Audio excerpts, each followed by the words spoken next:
ఇక యాదాద్రిలో ఘనంగా ప్రారంభమైంది బ్రహ్మోత్సవాలు. నేటి నుంచి 21 వరకు యాదగిరిగుట్టలో బ్రహ్మోత్సవాలు జరుగుతున్నాయి. ఆలయం తరపున అయితే ఆలయంలో ప్రభుత్వం తరపు నుంచి అయితే పట్టు వస్త్రాలు సీఎం రేవంత్ రెడ్డి ఇచ్చి తర్వాత ఇంద్రమ్మ వేదికగా ఖమ్మం వేదికగా ఇంద్రమ్మ ఇళ్లను ప్రారంభిస్తానికి వెళ్ళారు. సో దీని మీద మరింత అప్డేట్స్ మా ప్రతినిధి నల్గొండ నుంచి దశరథ లైవ్లో ఉన్నారు. దశరథ చెప్పండి. Thank you Varun.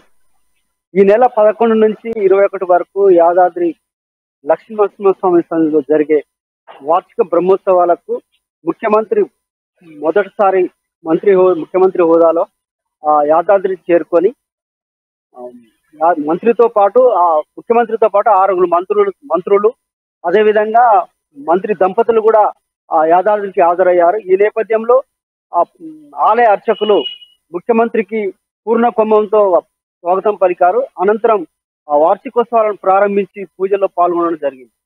ముఖ్యంగా ఈరోజు మంత్రులతో పాటు ముఖ్యమంత్రి కూడా పాల్గొనడంతో పెద్ద ఎత్తున ప్రజలు కూడా తరలి రావడం జరిగింది. ఏదేమైనప్పటికీ వార్షికోత్సవాలను ప్రారంభించిన అనంతరం స్వామివారిని దర్శించుకొని ప్రత్యేక పూజలు నిర్వహించడం జరిగింది. అదేవిధంగా వార్షికోత్సవాల్లో భాగంగా స్వామివారికి పట్టు వస్త్రాలను ముత్యాల తలంబ్రాలను సమర్పించడం జరిగింది. అనంతరం నేరుగా భద్రాచలం చేరుకొని అక్కడ సీతారామచంద్ర స్వామి వారిని దర్శించుకొని అనంతరం ఖమ్మం జిల్లాలో జరిగే ఇంద్రమ్మ ఇళ్ల పథకాన్ని ప్రారంభించడం జరిగింది.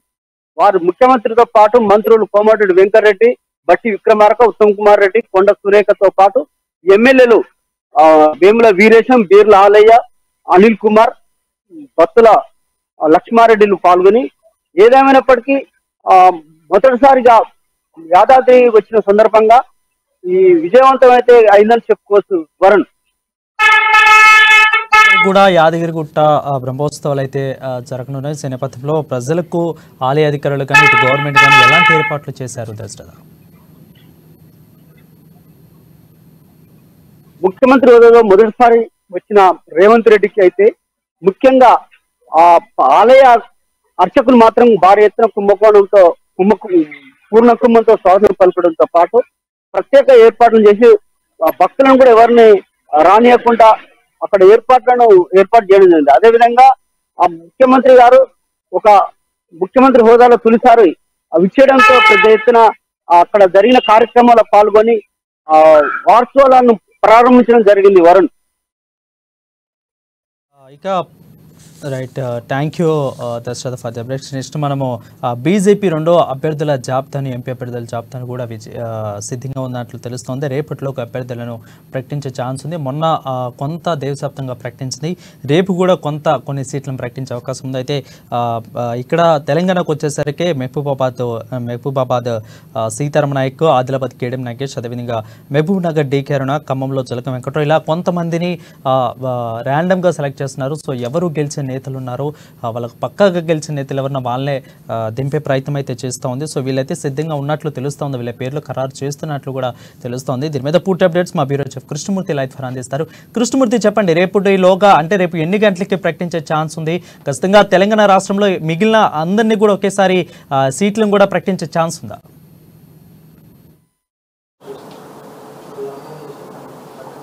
Thank you Varun. బీజేపీ రెండో జాబితా అంటే దేశవ్యాప్తంగా పోటీ చేసేటువంటి ఎంపీ అభ్యర్థులకు సంబంధించిన రెండో జాబితా అంశం మీద కొంత కసరత్తు జరుగుతూ ఉంది. కసరత్తు పూర్తయింది. అయితే ఈరోజు సాయంత్రం బీజేపీ పార్లమెంటరీ పార్టీ బోర్డు సమావేశం జరగనుంది. అంటే ఈ బోర్డు ఏంటంటే క్రియాశీలకంగా వ్యవహరిస్తుంది. ఎన్నికల్లో అభ్యర్థుల విషయంలో ఈ పార్టీదే తుది నిర్ణయం. జస్ట్ లైక్ టీడీపీలో పోర్డు బ్యూరో, కాంగ్రెస్ పార్టీలో సిడబ్ల్యూసీ ఎట్లాగో ఇట్లా బీజేపీలో పార్లమెంటరీ పార్టీ బోర్డు కీలకమైనటువంటిది, అంటే అభ్యర్థి ఎంపికలు. ఈ బోర్డు కాసేపట్లో ఢిల్లీలో సమావేశంగా ఉంది. ఈ సమావేశంలో అమిత్ షా, జేపీ నడ్డా, తర్వాత ప్రధానమంత్రి నరేంద్ర మోడీ, మిగతా బోర్డు సభ్యులందరూ కూడా సమావేశమై రెండో జాబితాను ఖరారు చేశారు. ఈ రెండో జాబితాలో ముఖ్యంగా ఏంటంటే ఏపీకి సంబంధించి తెలంగాణకు సంబంధించిన అభ్యర్థుల ఎంపికల విషయంలో జరగబోతుంది. ఏపీలో టీడీపీతో కలిసి జనసేన, టీడీపీ, బీజేపీ పోటీ చేయబోతున్నారు. అంటే మనకున్న సమాచారం పరంగా ఏపీ పొత్తుల్లో భాగంగా 5 నుంచి 6 ఎంపీ స్థానాలను బీజేపీకి జనసేన, టీడీపీలు కలిసి కేటాయించాయని చెప్పేసి ఆ 6 స్థానాలు ఏంటి, ఆ 6 స్థానాల్లో పోటీ చేసే అభ్యర్థి ఎవరు అనే విషయంలో అక్కడ స్పష్టత రాబోతుంది. తర్వాత తెలంగాణకు సంబంధించి మనం చూస్తూ ఉంటే తెలంగాణకు ఇప్పటికీ మొదటి జాబితాలో 9 మంది అభ్యర్థులను బీజేపీ ప్రకటించింది. మరో 8 మంది అభ్యర్థులను ప్రకటిస్తే 17కు 17 స్థానాల్లో అభ్యర్థులు ఖరారుకుని అధికారికంగా ప్రచారాన్ని అభ్యర్థులు ప్రారంభించుకునే అవకాశం ఉంటుంది. రేపు తెలంగాణకు అమిత్ షా రాబోతా ఉన్నారు. సికింద్రాబాద్ సిక్ విలేజ్లోని ఇంపీరియల్ గార్డెన్స్లో జరిగేటువంటి సోషల్ మీడియా వారియర్స్ సమావేశంతో పాల్గొనబోతున్నారు. అక్కడ నుంచి ఎల్బీ స్టేడియంకి వచ్చి అక్కడ పోలింగ్ బూత్ స్థాయి కార్యకర్తల సమావేశంలో అమిత్ షా ప్రసంగించబోతున్నారు. ఎన్నికల్లో అనుసరించాల వ్యూహం మీద చర్చించబోతున్నారు. అంటే ఇక్కడ ఈ పోలింగ్ బూత్ స్థాయి సమావేశంలోనే పార్టీ తరఫున పోటీ చేసే అభ్యర్థులు కొంతమంది అక్కడ పోలింగ్ బూత్ స్థాయి కార్యకర్తలకు పరిచయం చేయాలని చెప్పేసి బీజేపీ భావిస్తూ ఉన్నది. ఇప్పటికీ 9 మంది పేర్లను ప్రకటించినటువంటి బీజేపీ మరో 8 మంది పేర్లను ఈరోజు జరగబోయేటువంటి పార్లమెంటరీ బోర్డు సమావేశంలో తీసుకొని నిర్ణయించి దాన్ని ఈరోజు సాయంత్రం కానీ ఈరోజు రాత్రిలోగా రెండో జాబితా విడుదల చేయకుండా లేదంటే రేపు పొద్దున ఫస్ట్ అవర్లో ఈ జాబితాను విడుదల చేసే అవకాశం. ఈ జాబితాలో ముఖ్యంగా మహబూబ్ నగర్ నుంచి గత కొంతకాలంగా సందిగ్ధంలో ఉంది. అక్కడ 3 పోటీ పడతా ఉన్నారు కీలక నేతలు. ఒకరు పార్టీ జాతీయ ఉపాధ్యక్షులు డీకే అన్న, రెండోరు పార్టీ జాతీయ కార్యవర్గ సభ్యులు ఏపీ జితేందర్ రెడ్డి, మూడోవారు పార్టీ రాష్ట్ర కోశాధికారి శాంతకుమార్. ఈ 3 పోటీ పడతా ఉన్నారు. దీంట్లో డీకే అన్నకు టికెట్ కన్ఫామ్ అయిందని తెలుస్తూ ఉన్నది. అదేవిధంగా మెదక్ నుంచి రఘునందన్ రావుకు, మహబూబాద్ నుంచి సీతారాం నాయక్. ఈ రకంగా అంటే అభ్యర్థులను మొత్తంగా అందరినీ ఖరారు చేసి 8 మంది జాబితాను కూడా విడుదల చేయబోతున్నారని చెప్పేసి మనకున్న సమాచారం.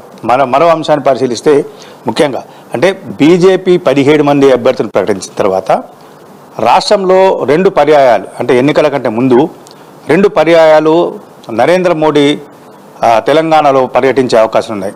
ఈ 2 ఒకటి రోడ్ షో హైదరాబాదు కేంద్రంగా ఒకటి రోడ్ షో జరిపే అవకాశం ఉంది. రెండోది జిల్లాలలో వరంగల్ ఆ ఏరియాలో ఒక బహిరంగ సభను ఎన్నికల బహిరంగ సభ నిర్వహించే అవకాశం ఉన్నాయి. కాబట్టి పార్టీ రాష్ట్ర నాయకత్వం కూడా ఆ కోణంలో పరిశీలిస్తుంది. రేపు అమిత్ షా పర్యటన తర్వాత నరేంద్ర మోడీ పర్యటన షెడ్యూల్కి సంబంధించిన అంశం మీద రాష్ట్ర పార్టీ దృష్టి పెట్టడం పీఎంఓతో సంప్రదింపులు జరుపుతా ఉన్నారు రాష్ట్ర పార్టీ నాయకులు. ఎన్నికల ప్రచార సభలు కనీసం 2 సభలలో ప్రధానమంత్రి నరేంద్ర మోడీ పాల్గొనే విధంగా నరేంద్ర మోడీ షెడ్యూల్ ఉండేలా చూడాలని చెప్పేసి పీఎంఓ అధికారులను ఇక్కడ తెలంగాణ రాష్ట్ర బీజేపీ నాయకులు కోరుతా ఉన్నారు. అంటే ఇటు అమిత్ షా ఇటు నరేంద్ర మోడీతో పాటు మిగతా నాయకులు అంటే జేపీ నడ్డా కానీ లేదంటే స్మృతి ఇరానీ ఇట్లాంటి నాయకులను కూడా తెలంగాణకు రప్పించి ఎన్నికల ప్రచారాన్ని హోరెత్తించాలని భావిస్తూ ఉన్నది.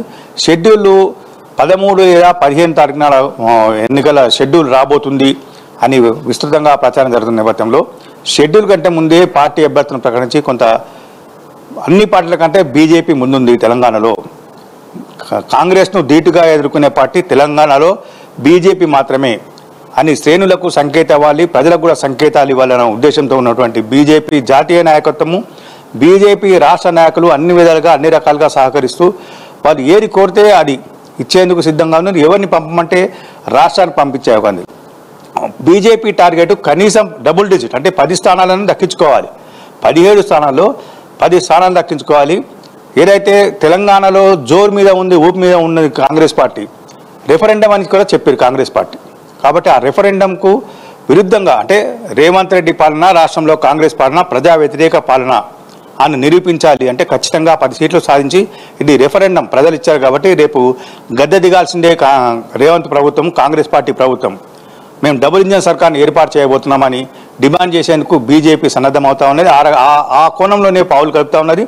ఎన్నికల్లో కూడా ఆ వ్యూహం కోతాయి, అదే వ్యూహంతో ముందుకు వెళ్ళే అవకాశం ఉన్నాయి. వారిని కృష్ణమూర్తి అయితే ఆల్రెడీ కూడా ఫస్ట్ లిస్ట్లో మనం చూసాము. హేమా హేమిల్ని అయితే బీజేపీ పార్టీ ఫస్ట్ లిస్ట్లోనే తెలంగాణ ఎస్పెషల్లీ తెలంగాణకు వచ్చేసరికి హేమా హేమిల్ని దిప్పింది. ఒక పక్క చూస్తే రఘునందన్ రావు కానీ, అరవింద్ కానీ, తర్వాత లతా మాధురి కానీ ఇలాంటి ఎక్స్పెక్టెడ్ పర్సన్స్ తిప్పింది. నెక్స్ట్ వచ్చే లిస్టులో కూడా మనం మోర్ దాన్ ఇంకా ఎక్కువగా ఉన్న వాళ్ళని ఎక్స్పెక్ట్ చేయొచ్చా? ఖచ్చితంగా అదేవిధంగా ఆ సేవకులు కూడా బీజేపీ పార్టీలోకి చాలా మంది కూడా వస్తున్నారు. సో వాళ్ళకు కూడా ఖచ్చితంగా దీంట్లో సెకండ్ లిస్ట్లో ఉన్న టికెట్లు వచ్చే అవకాశాలు ఏమైనా కనిపిస్తున్నాయి కృష్ణమూర్తి? అంటే బీజేపీ మొదటి నుంచి కూడా సర్వేల ఆధారంగా అభ్యర్థులను కేటాయింపులు జరుపుతూ ఉన్నది. అసెంబ్లీ ఎన్నికల సందర్భంగా కొంత తప్పులు చేసినటువంటి బీజేపీ ఆ తప్పులు పార్లమెంటు ఎన్నికలు చేయకూడదు. కేంద్రంలో నరేంద్ర మోడీ ప్రభుత్వానికి 400+ సీట్స్ రావాలి లోక్సభలో అన్న లక్ష్యంతో పనిచేస్తుంది. కాబట్టి లోక్సభ ఎన్నికల సందర్భంగా దేశవ్యాప్తంగా ఎక్కడ ఏ రాష్ట్రంలో కూడా తప్పటడుగు వేయకూడదు, తప్పుడు నిర్ణయాలు తీసుకోకూడదు, గెలిచే అభ్యర్థులకు మాత్రమే ప్రాధాన్యత అనే ఉద్దేశంతో ఉన్నటువంటి బీజేపీ అందుకు సంబంధం చేస్తూ ఉందండి. ఇప్పుడు రేపు పొద్దున అంటే ఇప్పుడు 9 మంది ప్రకటించిన వాళ్ళంతా కూడా బీజేపీకి మొదటి నుంచి పనిచేసే వాళ్ళు, బీజేపీ ఖచ్చితంగా బీజేపీ టికెట్ మీద వాళ్ళు గెలిచేందుకు అవకాశం ఉందని చెప్పేసి బీజేపీ భావిస్తూ వాళ్ళకి టికెట్లు ఇచ్చింది. రేపు 8 మందిని ప్రకటించబోతున్నారు. ఆ 8 మంది కూడా గెలిచారు, ఖచ్చితంగా గెలిచి తీరుతారని చేస్తారు. అంటే ఖచ్చితంగా 17 గెలుస్తారంటే 17 కనీసం 10 గెలవాలి. 7 మంది అభ్యర్థులు స్వల్ప మెజార్టీ లేకపోతే ఇంకేదో స్థానిక అంశాలు, స్థానిక కారణాల మీద కొంత ఓటమి పాలన అయినప్పటికీ 10 స్థానాలు గెలవాలి. 10 స్థానాలు గెలిస్తే కాంగ్రెస్ కంటే కనీసం 1 సీట్ అని ఎక్కువ గెలవాలి. గెలిస్తే రెఫరెండం అనే రేవంత్ రెడ్డి వ్యాఖ్యలను వీళ్ళు సవాల్గా స్వీకరించి రేపు ఎన్నికల ఫలితాలు వెలువడినప్పటి నుంచే రేవంత్ రెడ్డిని డిమాండ్ చేసే అవకాశం ఉంది, కాంగ్రెస్ పార్టీని డిమాండ్ చేసే అవకాశం ఉంది. మీరు రెఫరెండం అన్నారు, లోక్సభ ఎన్నికలు రెఫరెండంలో మీకు ప్రజా తీర్పు వ్యతిరేకంగా వచ్చింది కాబట్టి మీరు గద్దె దిగండి, మేము ప్రభుత్వాన్ని ఏర్పాటు చేస్తాము, అవసరమైతే మళ్ళీ ఎన్నికలకు వెళ్దాం అని డిమాండ్ చేసే అవకాశం ఉంది. కాబట్టి ఆ కోణంలోనే బీజేపీ ప్రయత్నం చేస్తూ ఉన్నది. అదేవిధంగా తెలంగాణ వాటా లోక్సభలో ప్రధానమంత్రి నరేంద్ర మోడీ ప్రభుత్వానికి తెలంగాణ తరఫున, ఏపీ తరఫున ఎక్కువ మంది సభ్యులను ఇవ్వాలి అన్న ఆలోచనతో కూడా జాతీయ పార్టీ ఆ రకంగా ఆ కోణంలో ప్రయత్నం చేస్తూ ఉండేది. అందుకు అనుగుణంగా రాష్ట్ర స్థాయి నాయకులు కూడా ఆ కోణంలోనే ప్రచార వ్యూహాన్ని సిద్ధం చేస్తూ ఉన్నారు. Varun, thank you Krishnamurthy for the updates. అది చూసుకున్నట్లయితే బీజేపీ సెకండ్ లిస్ట్ని రేపు మధ్యాహ్నం లేదా సాయంత్రం అయితే విడుదల చేసే అవకాశం ఉంది. Thank you Krishnamurthy for the updates. Next మనము చూసుకున్నట్లయితే జాతీయ స్థాయిలో ఇండియా కూటమితో అయితే సిపిఎం యొక్క చర్చలు జరుగుతున్నాయి. కొన్ని రోజులు చూస్తూనే ఉన్నాము, అటు బీజేపీకా లేదంటే ఇటు కాంగ్రెస్తో కలుపుతుందా. ఎందుకు అంటే సిపిఎం యొక్క అజెండా అయితే బీజేపీని గద్దెదించాలి అనేది. సో ఇప్పుడు కాంగ్రెస్ ఇండియా కూటమితోనే అది చేయకలపాలి. సో దాని మీద కొంత చర్చలు జరుగుతున్నాయి. అదేవిధంగా ఇప్పుడు రాష్ట్రానికి వచ్చేసరికి ఖమ్మం జిల్లాలో కూడా ఎన్నికలకైతే పూర్తిగా సిద్ధంగా మారుతుంది సిపిఎం పార్టీ. బీజేపీని ఓడించే లక్ష్యంగా కసరత్తు అయితే మొదలు పెట్టుకుంది. సో ఈ నేపథ్యంలోనే కమ్యూనిస్టులు కూడా రెండు చోట్ల పోటీ చేస్తామని అయితే ప్రకటించారు. సో ఖమ్మం జిల్లా మొత్తం కూడా ఎక్కువ అంటే కమ్యూనిస్టు పార్టీకి, కమ్యూనిజానికి కూడా అక్కడ ఎక్కువగా ప్రాతినిధ్యం ఉంది. సో కాబట్టి అక్కడే ఎక్కువగా కూడా ఓట్లు పడే అవకాశం ఉంది. కాబట్టి అక్కడ ఎన్నికలకు కూడా సిద్ధమవుతున్నట్లు మనకు తెలుస్తోంది. దీని మీద పుట్టి అప్డేట్స్ మా ప్రతినిధి ఉపేందర్ లైవ్లో అందుబాటులో ఉన్నారు. ఉపేందర్, చెప్పండి. వరుణ్, తెలంగాణ రాష్ట్రంలో కమ్యూనిస్టులు వచ్చే ఎన్నికల్లో తీసుకున్న నిర్ణయంపై సర్వత్రా కూడా ఆసక్తి నెలకొంది. ఖమ్మం జిల్లాలో బలమైనటువంటి పునాది కలిగినటువంటి ఖమ్మం జిల్లా నుంచి ప్రాతినిధ్యం వహిస్తున్నటువంటి ముఖ్య నాయకులు హైదరాబాద్ కేంద్రంగా ఉండి తెలంగాణ రాష్ట్రంలోనే కమ్యూనిస్ట్ పార్టీని ముందుకు నడిపిస్తున్న తరుణంలో నల్లగొండ జిల్లా, ఖమ్మం జిల్లా, వరంగల్ జిల్లాలో కాస్త కూస్త బలమైనటువంటి పార్టీల యొక్క ఓటింగ్ వచ్చే ఎన్నికల్లో ఎవరి వైపు నెలకొన్నది అనేటువంటిది కూడా ప్రధానంగా చర్చ కొనసాగుతా ఉంది. ఈ నేపథ్యంలో 2-3 రోజుల్లో ఎలక్షన్ నోటిఫికేషన్ రాబోతూ ఉన్న తరుణంలో బీజేపీని ఓడించడమే తమ లక్ష్యమని ప్రకటించినటువంటి కమ్యూనిస్ట్ ఒక స్పష్టమైనటువంటి నిర్ణయాన్ని పలానా చోట నుంచి పోటీ చేయాలని చెప్పేసి అని కూడా నిర్ణయం తీసుకుపోవడం పట్ల కూడా కొంత శబ్దత అనేది ఉందనేది కూడా స్పష్టంగా కనబడతా ఉంది. ఖమ్మం జిల్లాలో ప్రధానమైనటువంటిది అటు ఖమ్మం ఎంపీ ఎన్నికల్లో గతంలో పోటీ చేసింది. అదే నేపథ్యంలో నల్లగొండ జిల్లా భువనగిరితో పాటు అంటే మహబూబాబాద్ జిల్లా నుంచి కూడా ప్రధానంగా సిపిఎం, సిపిఐ కూటమిలు గతంలో కొంత పోటీ చేసినప్పటికీ ఈ ఎన్నికల్లో ఎవరితో ఉంటారు, ఎవరితో పోటీలో నిలుస్తారు, లేదా ఇండిపెండెంట్ గా పోటీ చేస్తారా అనేది కూడా కొంత చర్చ కొంతగా పెండింగ్ లో ఉంది. ఇదే నేపథ్యంలో తెలంగాణ రాష్ట్రం నుండి ప్రధానంగా అటు జాతీయ స్థాయిలో ఉన్నటువంటి ప్రధానమైన పార్టీలు కావడంతో ప్రాంతీయ పార్టీలతోటి పొత్తుండే అవకాశం చాలా తక్కువగా ఉన్న నేపథ్యంలో కాంగ్రెస్ పార్టీతో అంటే కాంగ్రెస్ పార్టీ ఇండియా కూటమి దేశవ్యాప్తంగా కూడా కమ్యూనిస్ట్ పార్టీలు జత కలిసి ముందుకు కొనసాగుతున్న నేపథ్యంలో మాత్రాన్ని కూడా చెరో వైపు కొనసాగుతున్న నేపథ్యం కనబడతా ఉంది. అంటే ప్రధానంగా సిపిఎం, సిపిఐ, అటు ప్రజాపంత పార్టీ, న్యూ డెమోక్రసీ పార్టీలు కూడా ఒక కీలకమైనటువంటి నిర్ణయం తీసుకొని ముందుకు పోవాల్సినటువంటి తరుణంలో కొంత ఇప్పటి వరకు కూడా ఈ ఎన్నికలకు సంబంధించినటువంటి అంశాలు కూడా ఎటువంటి నిర్ణయం తీసుకోవడం కూడా కొంత కమ్యూనిస్టు వర్గాల్లో కొంత స్తబ్దత అనేది కొంత ఆందోళన అనేది కొనసాగుతా ఉందని స్పష్టంగా చెప్పుకోవచ్చు. గత అసెంబ్లీ ఎన్నికల్లో ప్రధానంగా బీఆర్ఎస్ పార్టీ తోటి జత కలసాలని చెప్పేసి వ్యవహరించినటువంటి పార్టీ ఏదైతే ఉందో కమ్యూనిస్ట్ పార్టీ ప్రధానంగా సిపిఎం, అటు సిపిఐ కాంగ్రెస్ తో పాటు వెళ్తే సిపిఎం బీఆర్ఎస్ పార్టీ వెళ్ళాలని వెయిట్ చేసింది. కానీ చివరి పక్షంలో ఒక్క సీట్ కూడా కేటాయించకపోవడం తోటి ఇద్దరికి కూడా దూరంగా ఉండి కాంగ్రెస్ కొంత ఫేవర్ గా చేస్తూ ఒక్క చోట కూడా గెలవటువంటి ఓట్లు రాకపోవడం తోటి కొంత కమ్యూనిస్ట్ వర్గాల్లో ప్రధానంగా సిపిఎం వర్గాల్లో కొంత నెలకొంది. ఈ నేపథ్యంలో వచ్చే ఎన్నికల లోక్సభ ఎన్నికల్లో ఎవరితో ఉంటారు, ఎవరితో కలిసి ముందుకు సాగుతారు అనే చర్చకు నేపథ్యంలో స్పష్టమైనటువంటి నిర్ణయం కూడా ఇంతవరకు కూడా కమ్యూనిస్ట్ పార్టీ ముఖ్య నాయకత్వం చేయకపోవడంతో కూడా నిర్ణయం కూడా కొంత కమ్యూనిస్ట్ ఉందని కూడా చెప్పుకోవచ్చు. ఈ నేపథ్యంలో భువనగిరి నుంచి ప్రధానంగా చేయాలని చెప్పేసి ఆలోచన సిపిఎం నిర్ణయం తీసుకున్నారు. భువనగిరి నుంచి ఎవరిని పోటీ చేయించాలి ఆ సరే మొత్తం తెలంగాణ రాష్ట్రంలో 17 నియోజకవర్గాలు ఉంటే పార్లమెంట్ నియోజకవర్గాలు ఉంటే అందులో ప్రధానంగా భువనగిరి నుంచి ఒక సీటు ఖచ్చితంగా సిపిఎం పోటీ చేయాలని చెప్పి ఇప్పుడు కూడా సూత్రప్రాయంగా నిర్ణయం తీసుకుంది. మిగిలిన 16 చోట్ల సెంట్రల్ డైరెక్షన్ ఉందో ఇండియా గెలిపించే ప్లానింగ్ ఏదైతే ఉందో అందుకు అవసరమైనటువంటి కాంగ్రెస్ పార్టీ తోటి జతకట్టాలని చెప్పేసి కూడా కాంగ్రెస్ పార్టీ ఇప్పటివరకు ఆ ప్లీనరీ సమావేశం నిర్ణయం చేసింది. ఈ నేపథ్యంలో సిపిఐ కూడా ప్రస్తుతం ఒక్క ఎమ్మెల్యే సీటు తోటి తెలంగాణ రాష్ట్రంలో ఊపులో ఉన్నటువంటి సిపిఐ ఎటువంటి నిర్ణయం తీసుకోబోతుంది అనేటువంటి కూడా ప్రధానంగా కొంత చర్చ అనేది కొంత నడుస్తా ఉంది. అదే నేపథ్యంలో సిపిఐ 2 ఎంపీ స్థానాలు ఏదో ఒక ఎంపీ స్థానాలని ఎక్స్పెక్ట్ చేస్తూ కూడా ముందుకు పోతున్న నేపథ్యంలో అటు బీఆర్ఎస్ నుంచి కావచ్చు, ప్రధానంగా గతంలో కలిసి పోటీ చేసిన కాంగ్రెస్ పార్టీ నుంచి కూడా ఎటువంటి సిగ్నల్స్ రాకపోవడంతో ఖచ్చితంగా ఇండియా కూటమిలోనే ఉంటాయి, కానీ ఎక్కడి నుంచి పోటీ చేస్తాయి అనేది కూడా సిపిఐ నుంచి ఒక స్పష్టమైనటువంటి నిర్ణయం కూడా రావట్లేదు. మరో కీలకమైనటువంటి పార్టీగా ప్రజాపంత ఇటీవల కాలంలో ఖమ్మంలో మహాసభలు జరిగి జ్వరం మీద ఉంది.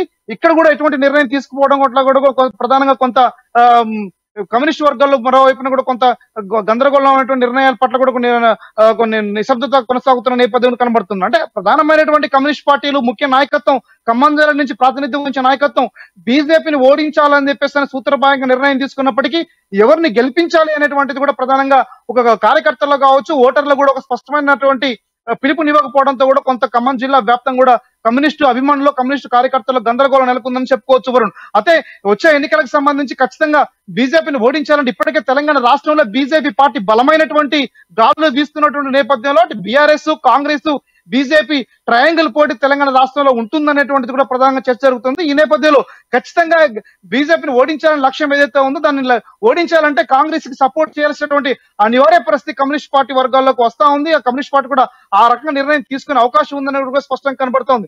అందుకని వచ్చే ఎన్నికలు కొద్ది రోజుల్లో ఒక స్పష్టమైన నిర్ణయం రాబోతున్న తరుణంలో కమ్యూనిస్ట్ అభిమానులు కానీ కమ్యూనిస్ట్ నాయకత్వం ఆ ఓటర్లు కూడా ఎటువైపు పార్టీ నిలబడుతుంది, ఎవరికి ఓట్లు వేయాలనేటువంటి నిర్ణయాన్ని కూడా ఒక స్పష్టమైనటువంటి నిర్ణయం ప్రకటించాలని చెప్పేసి కమ్యూనిస్ట్ వర్గాల అభిమానులు ఆ రకం చర్చ కొనసాగుతా ఉంది.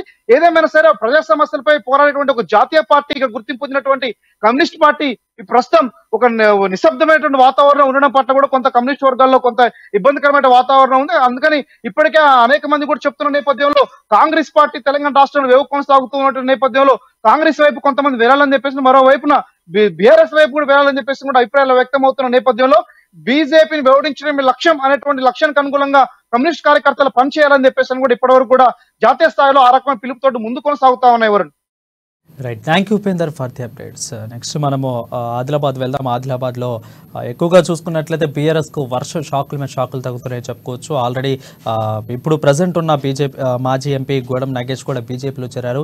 ఎక్కువగా సెకండ్ కేడర్ నేతలు ఎక్కువ కూడా బీజేపీ అటు కాంగ్రెస్ రెండింటిలో కూడా చేర్చి వాళ్ళ స్థాన చలనం చూసుకుంటున్నట్లు కూడా మనకు తెలుస్తోంది. సో కారుకు బాయ్ చెప్తున్నారు అక్కడ ఉన్న నేతలందరూ కూడా ఉక్కిరిపిక్కిరవుతున్నారు గులాబీ పార్టీలు. నెక్స్ట్ ఎంపీ ఎలక్షన్లో ఏమవుతుందో తెలియని పరిస్థితి అక్కడ ఉన్న పార్టీ నేతలు కూడా పడ్డట్టు తెలుస్తోంది. దీని మీద పూర్తి అప్డేట్స్ మా రీజనల్ కోఆర్డినేటర్ సత్యనారాయణ ఇస్తారు. సత్యనారాయణ, చెప్పండి, ప్రజెంట్ అక్కడ కారు పరిస్థితి ఏ విధంగా ఉంది? Varun, good evening. అయితే లోక్సభ ఎన్నికల దగ్గర పడుతున్న కొద్దీ ఆదిలాబాద్ జిల్లాకు సంబంధించి బీఆర్ఎస్ రోజు రోజుకు క్షీణించిపోతోంది. అయితే ఇప్పటికే దాదాపుగా జిల్లాలో ఉన్నటువంటి నియోజకవర్గంలోని పలు ప్రాంతాల నుంచి కూడా ద్వితీయ శ్రేణి నేతలు అయితే ఎప్పుడో కాంగ్రెస్ గూటికి లేదంటే కమలం పార్టీకి చేరిపోయారు. అయితే ఈ వలసలు రోజు రోజుకు ఉద్ధృతమవుతూ జిల్లా నుంచి కూడా ఆ యొక్క వలసల్లో ప్రధానంగా ముఖ్య నాయకులు కూడా ఇటు కారు పార్టీని వీడడంతో కొంత ఇబ్బందికర పరిస్థితి అయితే జిల్లాలో బీఆర్ఎస్ ఎదుర్కొనేటటువంటి ఒక అవసరం కనపడుతోంది. ఎందుకంటే ఎవరైతే ఇప్పుడు రానున్నటువంటి ఒక పార్లమెంట్ ఎన్నికలకు సంబంధించి వీళ్ళు ప్రధానంగా అభ్యర్థులు అనేటటువంటి ఒక నాయకులు కూడా పార్టీని వీడి వెళ్ళిపోవడం పార్టీని ఒక రకంగా పార్టీకి ఇబ్బందికర పరిస్థితి.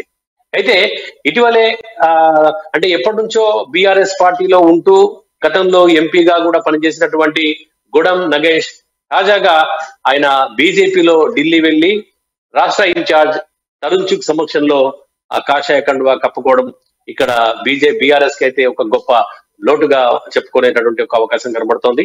అదేవిధంగా సిర్పూర్ కు సంబంధించి మాజీ ఎమ్మెల్యే కోనేరు కోనప్ప కూడా ఆయన కూడా పార్టీని వీడేటటువంటి ఒక సందర్భం కనపడుతోంది. గతంలోనే ఆయన ఎప్పటి నుంచో కూడా పార్టీ పట్ల అసంతృప్తిగా ఉన్నారు.